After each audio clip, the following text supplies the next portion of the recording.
ஒரு சிலர் கேட்கிறார்கள், இப்ப நட்சத்திரங்கள் 27 நட்சத்திரங்கள் இருக்கு, கூடவே லாஸ்டா அபிஜித் ஒன்று இருக்கு.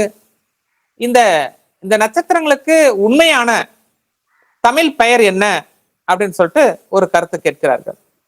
அஸ்வினி நட்சத்திரத்தை குதிரை தலை என்று வர்ணிக்கிறார்கள். பரணி நட்சத்திரத்தை ஒரு பொருளை தாங்கி பிடிப்பது அப்படின்னு ஒரு கருத்து இருக்கின்றது. கிருத்திகை அப்படி வெட்டுவது, ரோகிணி என்பது சிவப்பானது, மிருகசீரிஷம் என்பது மான் தலை என்று வர்ணிக்கிறார்கள். திருவாதிரையை ஈரமானது, புனர்பூசம் திரும்பவும் கிடைத்த ஒளியாக கருதப்படுகிறது, பூசம் வளம் பெருக்குவது, ஆயில்யம் தழுவிக்கொள்வது, மகம் மகத்தானது, மகம் மகத்தானது, பூரம் பாராட்டத் தகுந்தது, உத்திரம் ஹஸ்தம் கை அமைப்பு போன்றது, ஒளி என்று வர்ணிக்கிறார்கள் தமிழில். சுவாதியை சுதந்திரமானது என்கிற ஒரு கருத்து இருக்கின்றது. கேட்டை என்றால் மூத்தது என்று தமிழில் வர்ணிக்கிறார்கள். மூலம் என்றால் வேர்.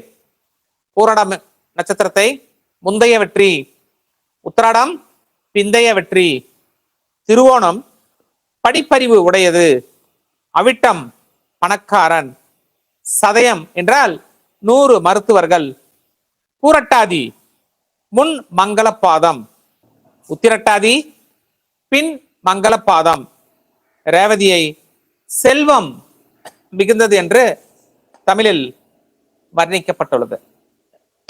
ஆகவே இது போன்று நல்லது அப்படிங்கிறதுக்காக ஒரு கருத்து கேட்டதற்காக நம்ம கொடுத்துருக்கோம். பிளான் போட்டு கொடுக்குறோம். ஸோ நியூமராலஜி பிரகாரம் குழந்தைகளுக்கு நேம் சமைச்சு கொடுக்குறோம். பெரிய பெரிய கம்பெனிஸ்க்கு லோகோ டிசைன் பண்ணி கொடுக்குறோம். பெரிய கம்பெனிக்கு எந்த செல் நம்பர் இருந்தா நல்லா இருக்குன்னு சொல்றோம். பர்டிகுலரா இந்த கம்பெனிக்காரங்க இந்த மாதிரி பேங்க்ல அக்கௌண்ட் வச்சா மட்டும்தான் இவங்களுக்கு வருமானம் வரும் அப்படிங்கிற கருத்தையும் என்னன்னு கேட்டீங்கன்னா நாங்க ஒரு தீர ஆராய்ச்சி செய்து நாங்க கொடுக்குறோம். ஸோ அதுல அவங்க பயன்படுத்தி என்ன சொல்றாங்க, சார் நல்லா இருக்கு, நீங்க சொல்றது கரெக்டா இருக்கு சார், எங்களுக்கு வி ஆர் வெரி ஹாப்பி அப்படின்னு சொல்றாங்க. ஸோ அதனால உங்களுக்கு தேவை ஏற்பட்டால் எங்களை நீங்க கான்டாக்ட் பண்ணுங்க, guide you and help you.